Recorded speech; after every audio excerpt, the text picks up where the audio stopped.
Au même moment, il y a des femmes qui ne sont pas appelées à rester dans des foyers jusqu'à la fin de leur jour.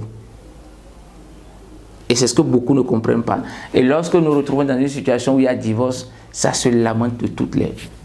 Tout le monde se plaint. Dans la Bible, on a vu des femmes qui ne sont pas restées au foyer. Mais pourtant, qui sont citées. Donc, est-ce que nous arrivons à déterminer ces choses de notre vie? C'est très important. Je vous dis, il y a des femmes qui ne sont pas appelées à rester dans un foyer jusqu'au soir de leur vie. Mais cela ne veut pas dire que la femme qui peut-être m'écoute aujourd'hui, parce qu'il y a peut-être d'embrouille avec son mari, cela pour dire je vais quitter le foyer. Si ce n'est pas écrit que tu dois quitter ce foyer, si tu quittes ce foyer, tu as signé ton arrêt de mort. Parce que tu ne pourras plus te reprendre dans ta vie. Ta vie sera un désastre. On l'a vu dans la Bible aussi. Où il y a une dame, dans le livre d'Osée, la dame a épousé un homme, ils étaient ensemble, ça prospérait.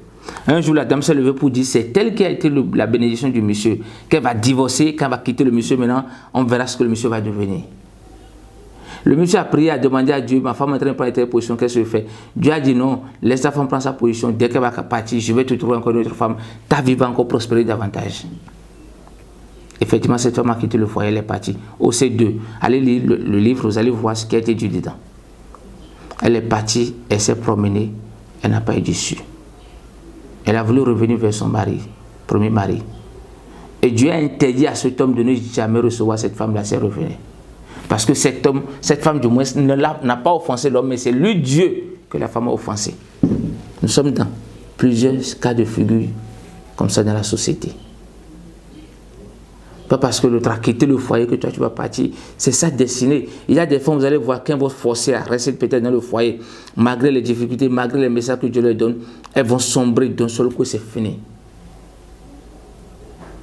Peut-être que cette femme est venue pour faire des enfants, elle fait les enfants, elle quitte le foyer, elle s'en va. C'est peut-être ce que Dieu a écrit sur son destin. Il y a des femmes qui n'auront même pas la chance de vivre dans le foyer d'un homme. Ou peut-être des femmes qui vont peut-être croiser un homme dans la rue, les hommes vont les enceinter et puis l'homme va disparaître. Une fois que la femme est tombée enceinte et informe l'homme, l'homme disparaît. C'est de la destinée. La femme ne doit pas se fâcher contre l'homme et commence pas à maudire l'homme parce que l'homme l'a enceinté n'est plus revenu. Non, on a vu dans la Bible comme ça aussi, où une femme a été enceinte, elle a accouché. D'abord quand elle est tombée enceinte, elle a eu de regret, elle a quitté le foyer. Dieu l'a dit, retourne dans le foyer parce que tu feras un enfant. Et j'ai mes regards sur cet enfant-là. Elle est partie dans le foyer. Elle a fait l'enfant. 12 ans après, Dieu même demande à l'homme de sortir la dame et l'enfant de la maison. Que lui-même va s'occuper de l'enfant. Dieu n'a pas récité l'homme qui a fait ça. Mais cette femme, son nom est resté gravé aujourd'hui dans tous les livres spirituels du monde. Parce que cet enfant va devenir grand. Un grand serviteur. Aura des tribus, et va former une religion qui a son influence dans le monde d'aujourd'hui. Alors, est-ce qu'on peut dire que cette femme n'a pas été bénie? Est-ce parce qu'on va dire qu'elle n'est pas restée dans le foyer qu'elle ne peut pas être bénie? Et on voit peut-être des femmes, même des hommes qui maudissent des femmes, leurs femmes, juste parce qu'elles l'ont quitté. Alors que vous avez eu des enfants ensemble. Vous avez eu une vie commune. Vous avez partagé déjà quelque chose de commun un jour, Et quand tu penses du temps à maudire cette femme, tu te maudis parce qu'il y a un lien spirituel qui a été créé entre vous un jour. Donc il faudrait que nous arrivions à déterminer cette question de destinée. Peu importe ta position, tu dois connaître ta destinée et savoir ce qui t'est dû. Ce que la Bible refuse à l'homme, c'est quoi? Ce n'est pas de ne pas épouser une seconde femme ou une autre femme. Mais c'est ce que je n'aime pas dire publiquement, c'est de ne pas déshabiller la femme et de l'abandonner sans qu'il y ait aucune raison. Donc, le fait que l'homme court dans tous les sens, il voit telle fille, il va coucher avec la fille, il voit l'autre, il va coucher avec celle-là, ainsi de suite, sans qu'il y ait rien, alors qu'il ne cherche rien. C'est juste pour le plaisir de la chair. C'est ça que Dieu dénonce dans Malachie 2, à partir du verset 14. Et c'est pourquoi vous allez voir que des serviteurs il y en a qui ont eu plusieurs épouses dans leur vie. Et jusqu'à nos jours, ça continue. Parce que quand tu déshabilles la femme, tu vas l'épouser, c'est ce que la Bible dit. que la femme, c'est comme, je prends l'exemple, un orange que tu déposes là. Et tu vas et tu reviens. Tu constates que quelqu'un a coupé une partie de l'orange et en a mangé.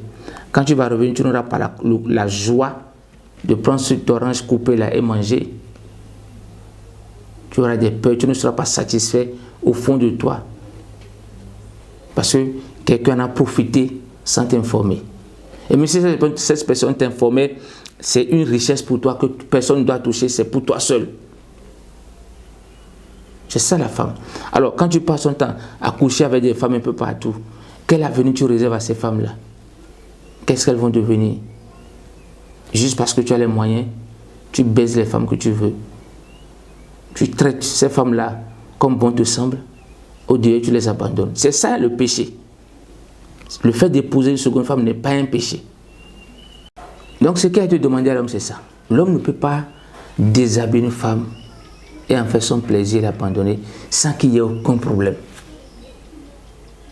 Je vous le dis, quand tu engages une relation, tu peux te trouver coincé dans cette relation-là et te voir bloqué dans l'évolution de ta vie.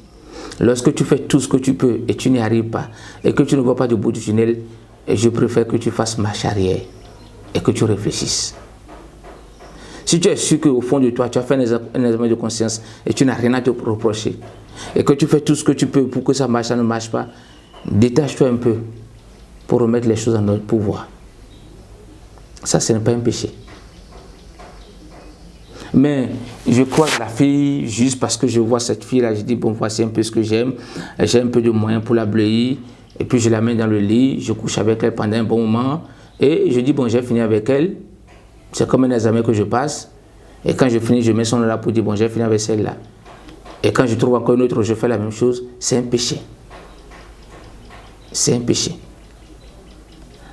Je peux toutefois m'engager dans la relation et remarquer que, ah, c'est un mauvais choix que j'ai fait.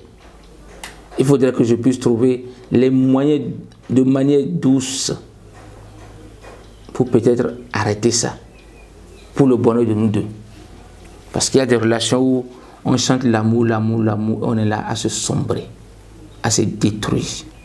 Alors qu'en réalité, le destin nous avait prévu autre chose. C'est ça ce que Dieu demande à faire. Parce que à la fin, on ne te demandera pas qui as-tu épousé sur la terre, non. Qu'as-tu fait de ta vie? C'est la dernière question qu'on va te poser.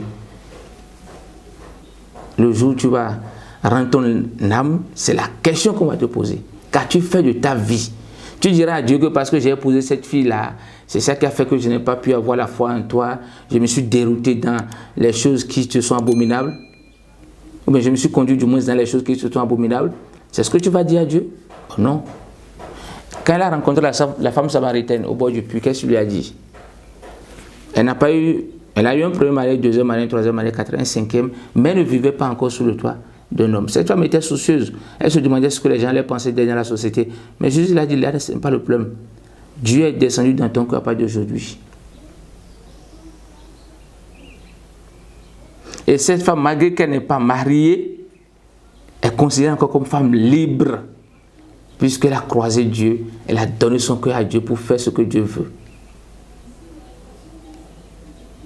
Et Pierre va demander à Jésus, mais cette dame qui n'a pas de mari, quand elle va mourir, parmi les 5 hommes là, quel est l'homme qu'on va lui attribuer? Jésus a dit, c'est sur la terre que vous parlez de mariage. Après la mort, il n'y a plus de mariage.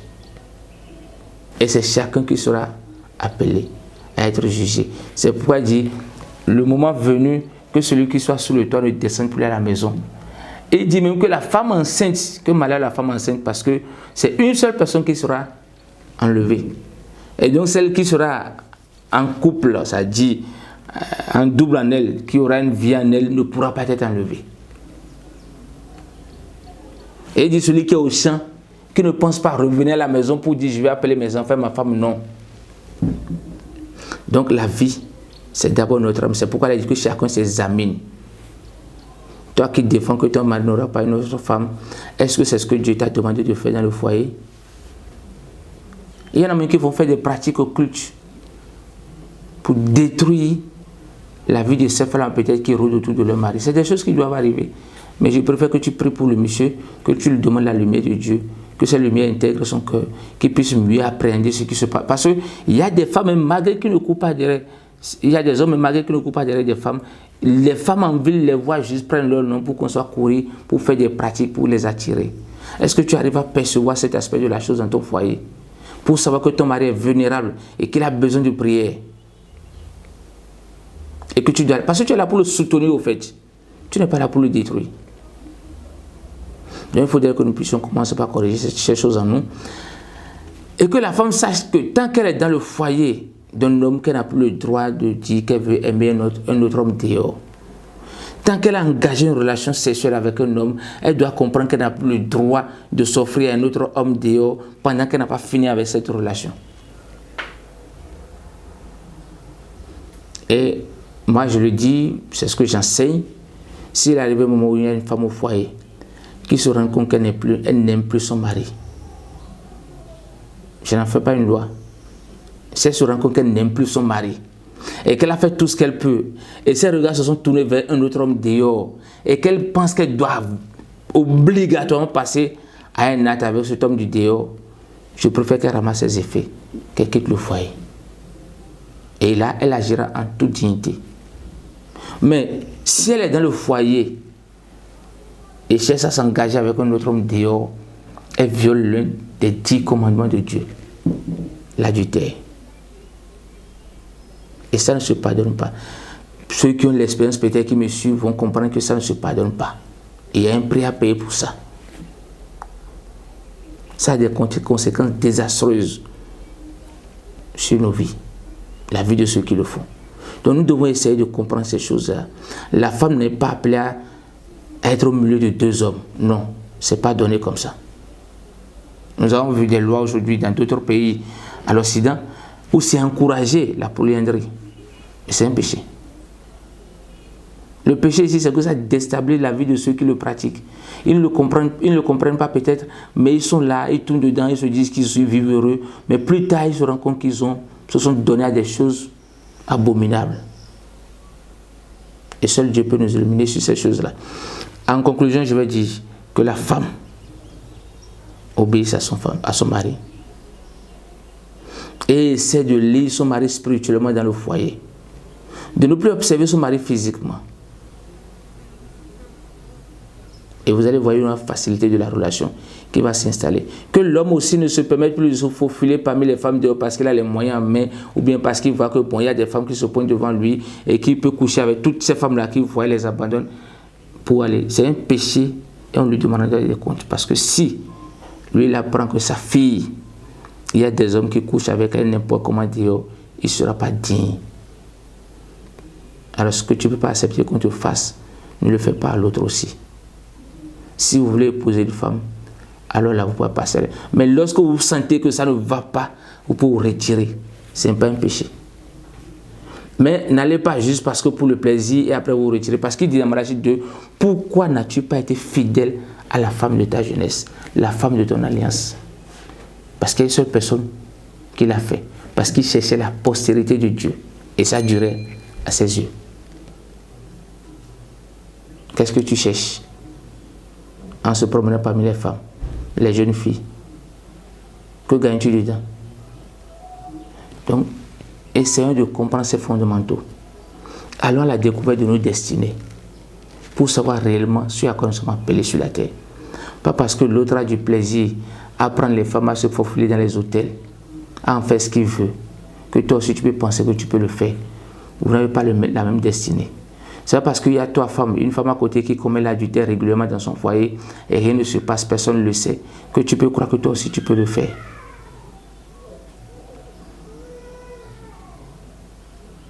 Que Dieu nous illumine.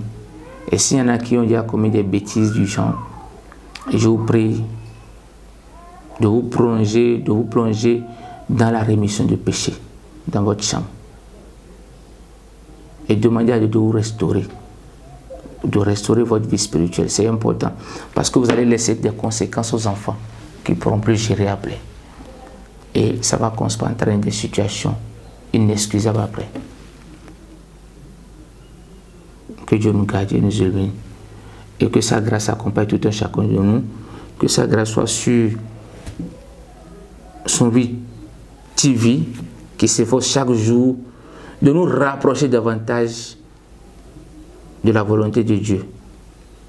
Que cette volonté agisse également dans la maison de toutes ces personnes qui travaillent dans cette entreprise afin de faire illuminer nos vies. Que Dieu illumine également l'entreprise, son vie, afin qu'elle continue toujours par accomplir cette œuvre-là pour la gloire de Dieu. Merci.